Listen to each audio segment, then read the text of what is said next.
Black fungus, आखिर है क्या ये ब्लैक फंगस? क्यों हो रहा है ये ब्लैक फंगस? इतनी जाने क्यों ले रहा है ये ब्लैक फंगस? मित्रों, आइए जानते हैं कि ये ब्लैक फंगस आखिर है क्या, कैसे फैलता है ये ब्लैक फंगस, क्या ये हमारे एनवायरनमेंट में है या कहीं और से आता है ये ब्लैक फंगस? ब्लैक फंगस इसको बोलते हैं म्यूकोरमाइकोसिस और मेडिकल भाषा में इसका पूरा नाम है राइनो ऑर्बिटोसेरेब्रल म्यूकोरमाइकोसिस। दोस्तों, हमने देखा है कि म्यूकोरमाइकोसिस नाक के ज़रिए फैलता है और नाक से होते हुए आँखों तक जाता है और आँखों के बाद फिर ये अटैक करता है हमारे ब्रेन पे। हमारी आने वाली स्लाइड्स में आप देखेंगे कि क्या इसकी रोकथाम है, ऐसा कौन सा इंजेक्शन है जिसके लगने से म्यूकोरमाइकोसिस ठीक हो जाता है, डॉक्टर क्या सिम्टम्स देखता है और पता लगाता है कि मरीज़ को म्यूकोरमाइकोसिस यानी ब्लैक फंगस हुआ है, और कैसे पता चलता है कि म्यूकोरमाइकोसिस कैसे हो रहा है। आइए देखते हैं, जानते हैं। मेरी आने वाली स्लाइड्स में आप देखेंगे विस्तृत जानकारी म्यूकोरमाइकोसिस के बारे में यानी ब्लैक फंगस के बारे में। आइए बात करते हैं इसके ट्रांसमिशन के बारे में कि ब्लैक फंगस ये आखिर ट्रांसमिट कैसे होता है। It does not spread between people to animals.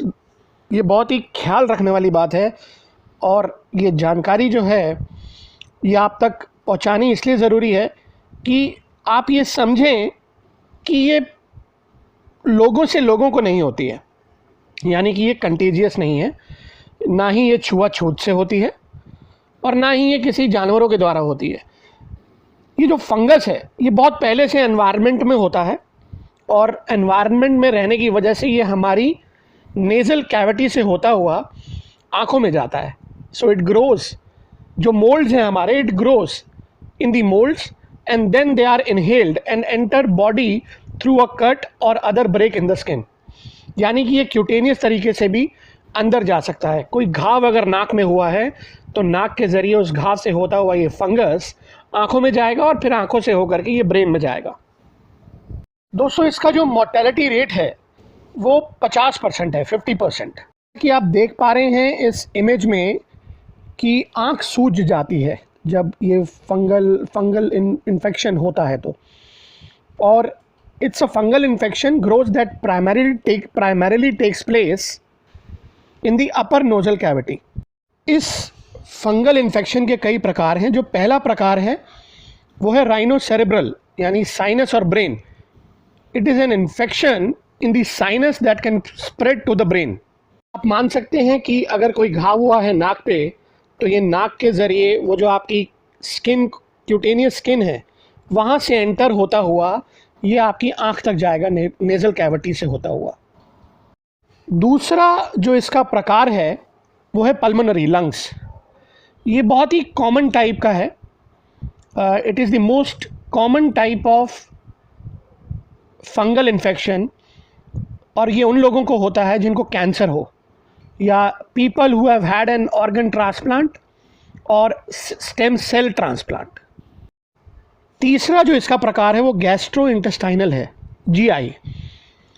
Commonly ये देखा गया है कि ये बच्चों में ज़्यादा होता है GI fungal infection then adults, specially premature and low birth weight infants less than 1 month of age who have had antibiotics या जिनका सर्जरी हुआ है।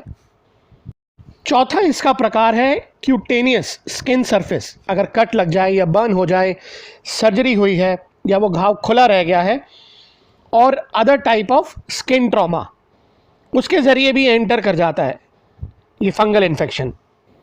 दोस्तों, इसके जो लक्षण हैं वो हैं bad foul smell from the nose. आपको स्मेल आएगी बहुत ही बुरे तरीके की और फाउल स्मेल आएगी।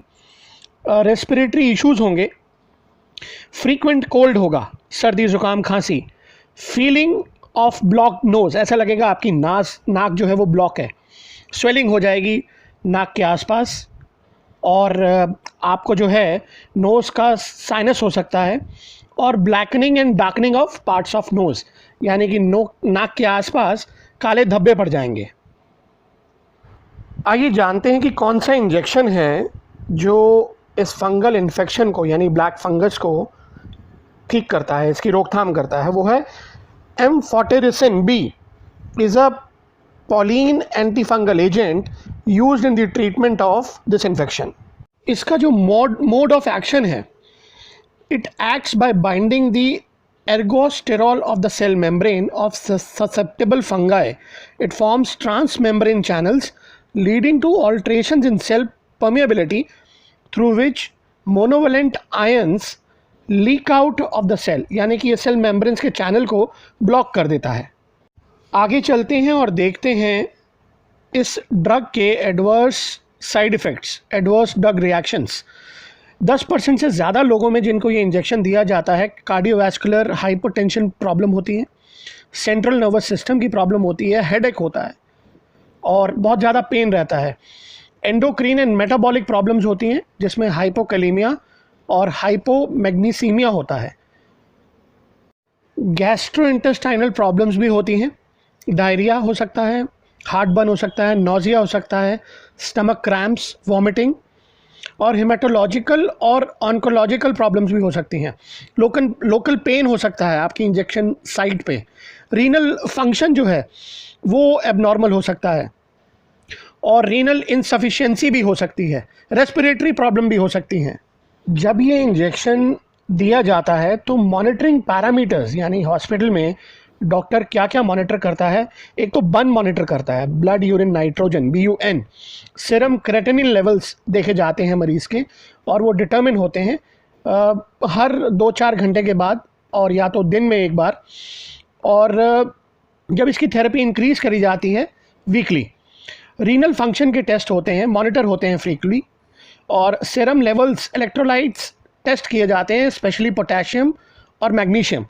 लिवर फंक्शन टेस्ट भी मॉनिटर होते हैं, टेम्परेचर मॉनिटर होता है, PT प्रोथ्रोम्बिन टाइम भी मॉनिटर होता है, पार्शियल थ्रोम्बोप्लास्टिन टाइम भी, CBCB और फ्लूइड इनटेक एंड आउटपुट।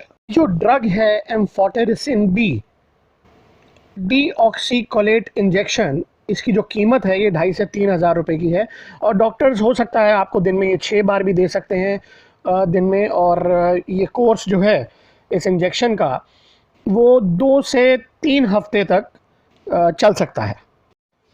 ये जो फंगल इन्फेक्शन है ये डायग्नोस कैसे होता है? डॉक्टर आपकी मेडिकल हिस्ट्री लेंगे, सिम्टम्स पूछेंगे, फिज़िकल एग्जामिनेशन करेंगे और हो सकता है कि और इन्वेस्टिगेशन करके वो आपको CT स्कैन भी ऑर्डर कर सकते हैं, MRI भी ऑर्डर कर सकते हैं। और अगर इसकी ग्रोथ ज़्यादा बढ़ रही है तो एक नेज़ल से आपका जो सैंपल है बायोप्सी के लिए भी लिया जा सकता है। तो ये आप ध्यान रखिएगा कि बायोप्सी का जो सैंपल्स हैं वो डॉक्टर लैब में भेज सकता है और साथ ही में वो CBC भी ऑर्डर कर सकते हैं टेस्ट पता लगाने के लिए कि कितनी सिवियरिटी है, कौन से कल्चर हैं। ये सारा जो एग्ज़ामिनेशन है ये डॉक्टर आपके साथ, मरीज़ के साथ कर सकते हैं। तो फ्रेंड्स, उम्मीद करता हूँ ये जानकारी आपको जो मैंने दी है वो ज़्यादा से ज़्यादा इस जानकारी का आप फ़ायदा उठाइए और अपनी सेहत का ख्याल रखिए और मास्क पहने रहिए और अपने डॉक्टर की सलाह मानिए और जुड़े रहिए हमारे चैनल के साथ। दर्शकों, धन्यवाद, बहुत बहुत धन्यवाद।